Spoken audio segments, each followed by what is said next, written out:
Hello everyone. अभी हम लोग का मॉडल पेपर का सीरीज़ चल रहा है, जो कि अभी तक 3 सीरीज़ हम लोग का कंप्लीट हो चुका है, जो कि अभी नेक्स्ट वाला चौथा सीरीज़ है।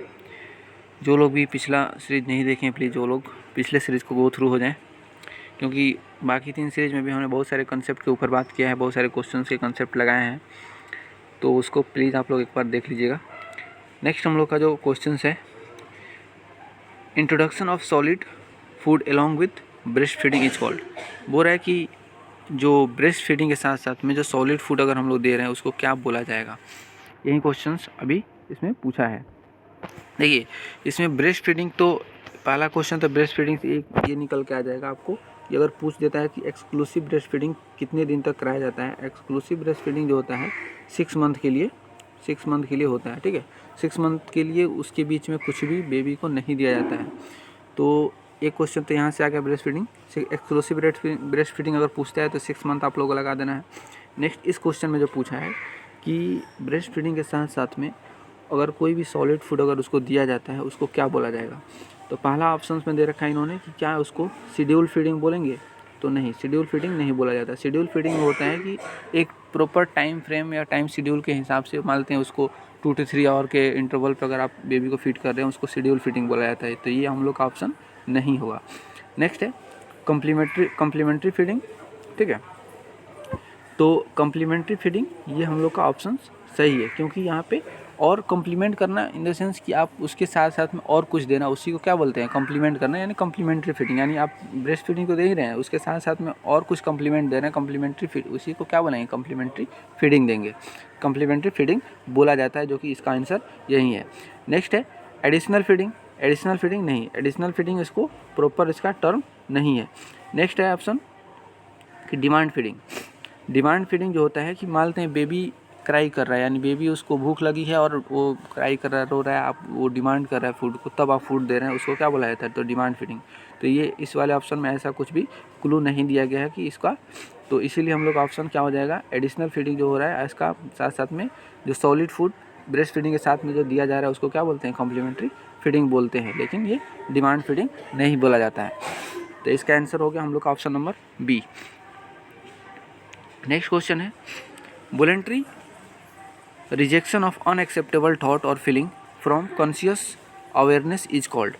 जैसे इस क्वेश्चन में एक बात पूछ रहा है कि मानते हैं अगर कोई भी आपके डे टू डे लाइफ में कोई एक घटना घटी, मतलब कोई भी अगर बात होती है आपके लाइफ में, उसको आप क्या कर रहे हैं कि वॉलंटरी कर रहे हैं। वॉलंटरी का मतलब आप उसको क्या कर रहे हैं, खुद ब खुद कर रहे हैं, यानी इन द सेंस आप उसको बोल सकते हैं कि अपने आप कर रहे हैं। मतलब आप उसको अवेयर हैं कि हम आप इस चीज़ को भूलना चाह रहे हैं, यानी इस चीज़ को लेकर के आप अवेयर हैं, यानी यहाँ पे क्या पूछा है, कॉन्शियस हैं उस चीज़ को लेकर के। तो उस चीज़ को हम लोग क्या बोलेंगे कि आप किसी चीज़ को जानबूझ के उसको भुला रहे हैं, भूल रहे हैं, लेकिन आपको पता है कि ये चीज़ को हम भूलने की कोशिश कर रहे हैं, तो उसको क्या बोला जाता है, सप्रेशन। क्या सप्रेशन बोला जाता है, हाँ, इसका ऑप्शन जो है ए, इसको सप्रेशन बोला जाता है, ठीक है।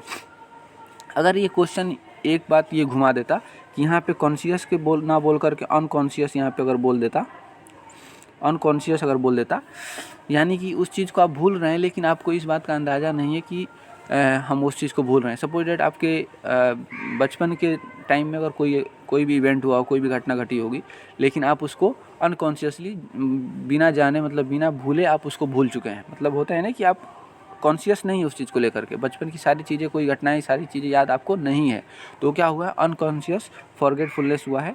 तो उसको क्या बोला जाता है, अगर यहाँ पे कॉन्शियस की जगह पे अनकॉन्शियस हो जाता तो यहाँ पे सप्रेशन की जगह पे क्या हो जाता है, रिप्रेशन बोलते हैं उसको, ठीक है। सप्रेशन की जगह पे हो जाता आपका रिप्रेशन। तो ये क्वेश्चन यहाँ से बन गया। तो ये दोनों क्वेश्चंस आपका इंपॉर्टेंट है, सप्रेशन भी कभी कभी आता है और रिप्रेशन भी कभी कभी आता है।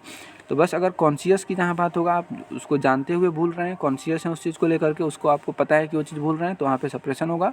अगर आप अनकॉन्शियस हुए हैं, आपको पता नहीं है कि आप उस चीज़ को भूल रहे हैं, और आपको लग रहा है कि कुछ इवेंट हमारे लाइफ के जो बचपन के चीज़ें या फिर कभी भी प्रीवियस इवेंट आप उसको भूल चुके हैं अनकॉन्शियसली, उसको रिप्रेशन बोलेंगे।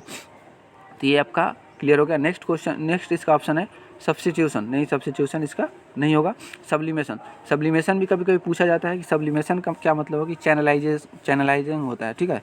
चैनलाइजेशन ऑफ उसका, सपोज डेट यहाँ पे क्या होता है, सब्लिमेशन में चैनलाइजेशन होता है। चैनलाइजेशन मानते हैं कि क्या हुआ कि आप सपोज डेट कि किसी चीज़ को लेकर के एंगर है या फिर उसको उस चीज़ को चैनलाइज कर रहे हैं, मतलब कोई भी किसी भी एनर्जी को आप उसको चैनलाइज कर रहे हैं कि सपोज डेट आप एंगर में हैं और जा करके जिम में आप अपना उसको एंगर को निकाल रहे हैं, तो आप उसको फिजिकल बॉडी से आप उसको चैनलाइज कर रहे हैं फिजिकल चीज़ में ले जा करके, तो उस एनर्जी को, तो उसको सब्लिमेशन बोला जाएगा।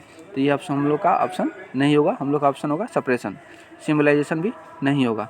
तो ऑप्शन नंबर जो ए है सप्रेशन, वही हम लोग का राइट आंसर है। नेक्स्ट क्वेश्चन है the professional value of nursing that describe right to self determination is called. बोल रहा है कि एक प्रोफेशनल वैल्यू है नर्सिंग में जो कि डिस्क्राइब करता है राइट टू सेल्फ डिटर्मिनेशन। एक वर्ड से आप लोग को पकड़ना है कि right to self determination, self determination की जहाँ पे भी बात आए तो ये क्या हो जाती है, उसका मतलब हो जाता है कि ऑटोनॉमी, मतलब अपने आप को सेल्फ डिटर्मिनेशन हो जाता है, यानी ऑटोनॉमी इसका आंसर हो जाएगा। क्योंकि सेल्फ डिटर्मिनेशन जहाँ पे भी आए तो यानी खुद की बात हो रही है, तो यानी ऑटोनॉमी की बात हो रही है।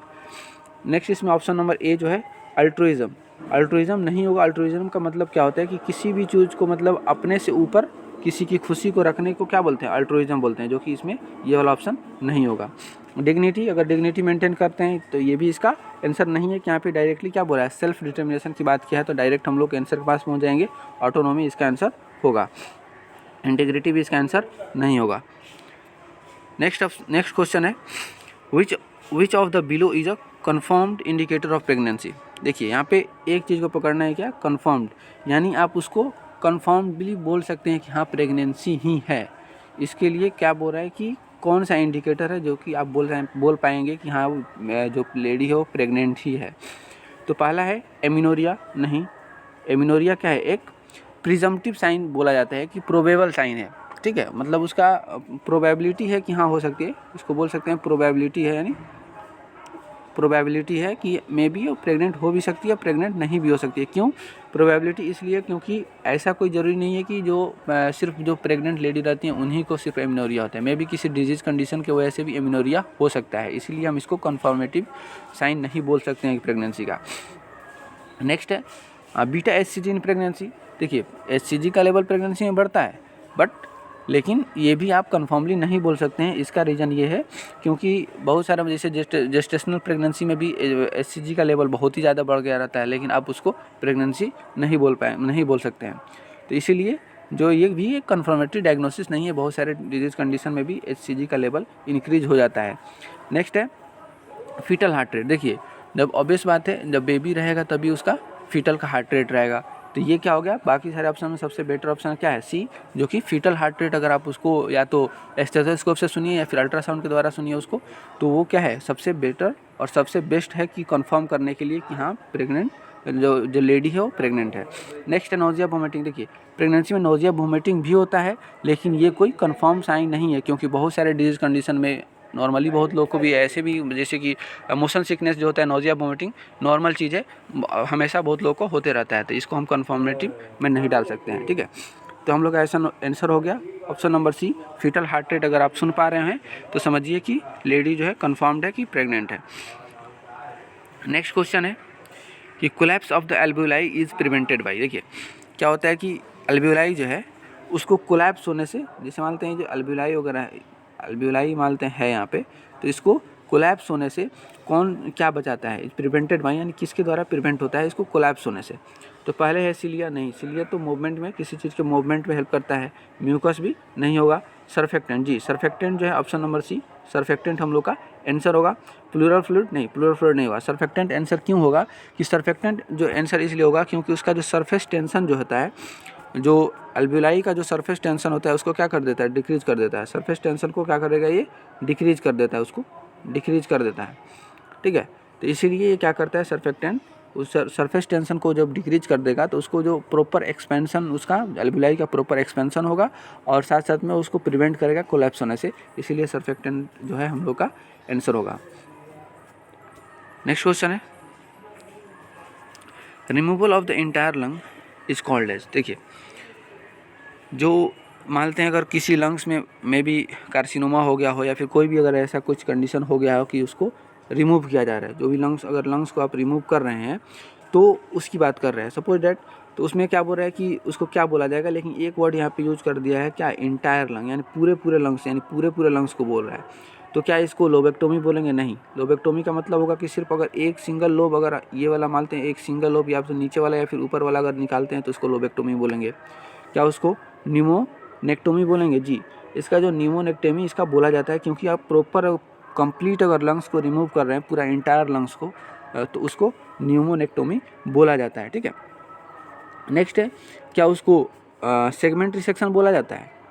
तो सेगमेंट रिसेक्शन जो होता है, सेगमेंट रिसेक्शन में एक मतलब लंग्स से एक पार्ट को निकाला जाता है। सपोज डेट ये वाला मानते हैं, ये वाला मानते हैं ये लंग्स है और ये इस लोब में प्रॉब्लम है, यहाँ पे प्रॉब्लम है मान लेते हैं, तो इतना दूर निकाला जाएगा, ठीक है। तो अगर कैंसर, अगर मान लेते हैं कैंसर है तो उसको कैंसर वाले टिश्यू को तो निकालेंगे ही, साथ साथ में उसका जो है उसके सराउंडिंग के टिश्यू को भी निकाला जाता है, ठीक है। तो ये क्या होता है कि लोबेक्टोमी से छोटा होता है, ठीक है। और नेक्स्ट है, तो ये सेगमेंट रिसेक्शन भी नहीं होगा। अभी हम आप लोगों को बता दिए कि सिर्फ कैंसर वाले टिश्यू और उसके नियर बाई सराउंडिंग टिश्यू को निकाला जाता है। नेक्स्ट है वेज रिसेक्शन। वेज रिसेक्शन भी नहीं होगा।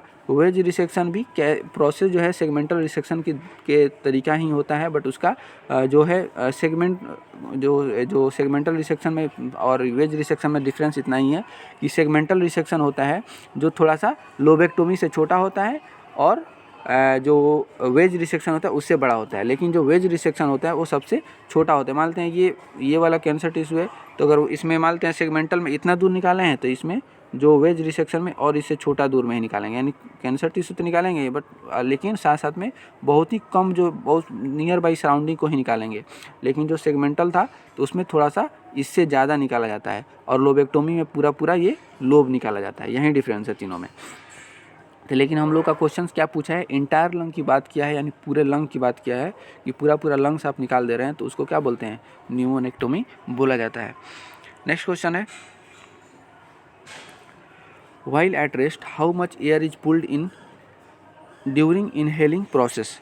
देखिए यहाँ पे क्वेश्चन पूछ दिया है कि सिर्फ डायरेक्ट क्वेश्चन पूछा है कि कितना ml, यानी जो सीसी होता है उसको ml भी बोला जाता है, ठीक है। सीसी को आप ml भी बोल सकते हैं, ठीक है। तो पूछ रहा है कि रेस्ट में, अगर मान लेते हैं आप प्रॉपर रेस्ट कर रहे हैं, उसमें आप इनहेलिंग के द्वारा आप कितना एयर को लेंगे या कितना एयर को छोड़ेंगे।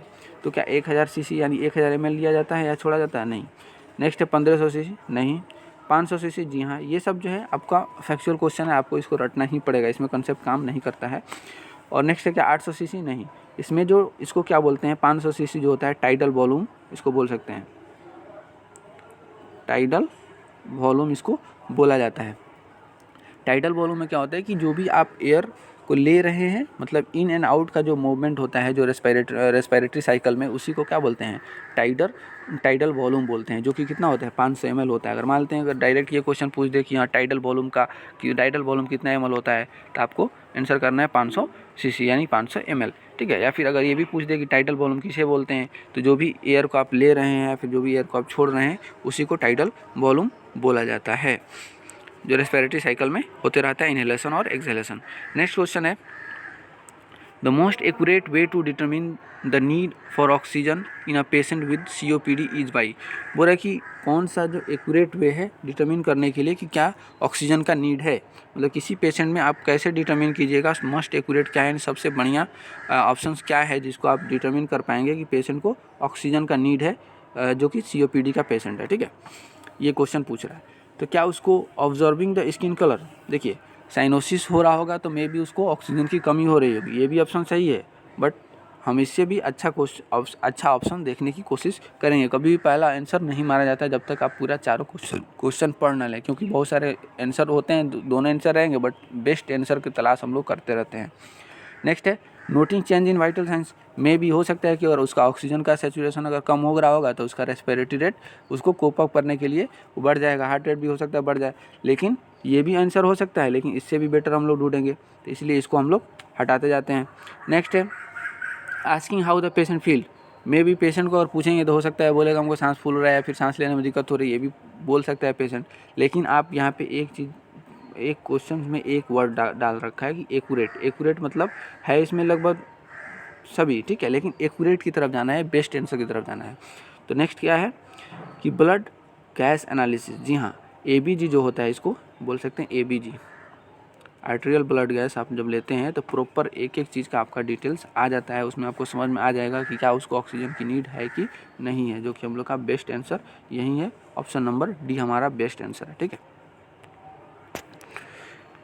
नेक्स्ट क्वेश्चन है, which of the following nursing measure would be most appropriate in care for a patient, care of the patient who has acute epistaxis. देखिए, एपिस्टैक्सिस में क्या होता है कि जो मानते हैं जो नोज़ जो होता है ना, नोज़ से ब्लीडिंग होने लगता है, नोज़ से क्या होने लग जाएगा, ब्लीडिंग होने लग जाएगा, तो ब्लीड हो रहा है यहाँ से नोज़ से, तो उसी को क्या बोलते हैं, एपिस्टैक्सिस बोलते हैं।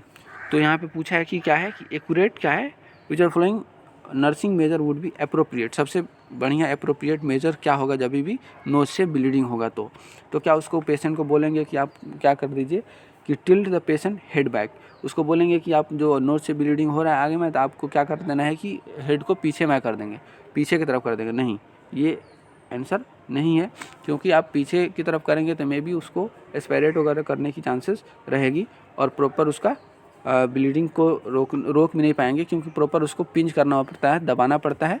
नेक्स्ट ऑप्शन को हम देखते हैं, place patient head between leg, क्या बोलेंगे कि पेशेंट को जो अपना हेड को जो है अपने दोनों लेग के बीच में ला के रख लेना है, नहीं, ये भी आंसर हम लोग का नहीं है। नेक्स्ट है, pinch nose and patient lean forward. जी हाँ, जो ऑप्शन नंबर सी है यही हम लोग का करेक्ट आंसर है, क्योंकि क्या करना है कि पेशेंट को बोलना है कि अपने नोज़ को जो है पिंच करना है, और ये भी बोलना है कि जो नोज़ का जो फ्लैशी पार्ट होता है, यानी जो मतलब प्रॉपर पकड़ा जाए, यानी जो फ्लैशी पार्ट होता है, जो ऊपर वाला जो हार्ड पार्ट होता है उसको नहीं पकड़ना है, उसके नीचे वाला जो फ्लैशी पार्ट होता है उसको पकड़ना है, बोलना है, पकड़ के क्या करना है और उसको बोलना है कि आगे की तरफ लीन हो जाना है, आगे की तरफ झुक जाना है, फॉरवर्ड लीन हो जाना है, ठीक है। तो ये हम लोग का आंसर है ऑप्शन नंबर सी।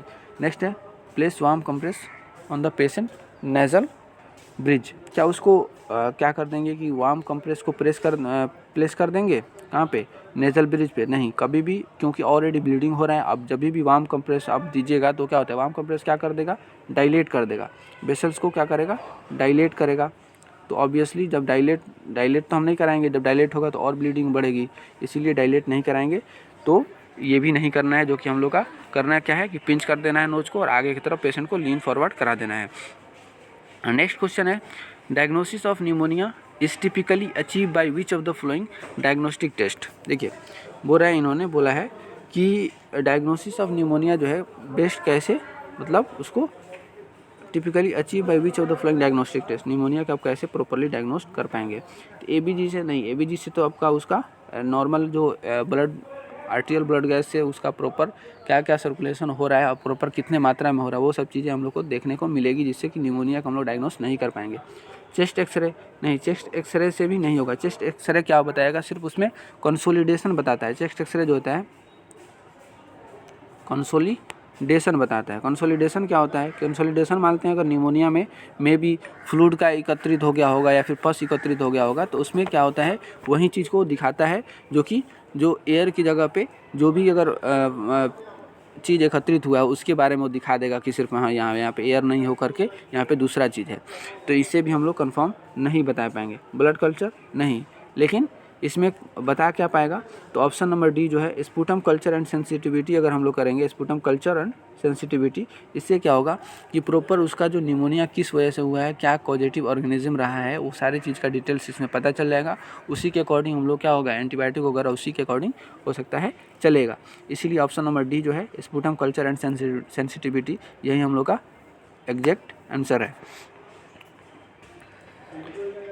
तो आज का क्वेश्चंस कंप्लीट हो गया है।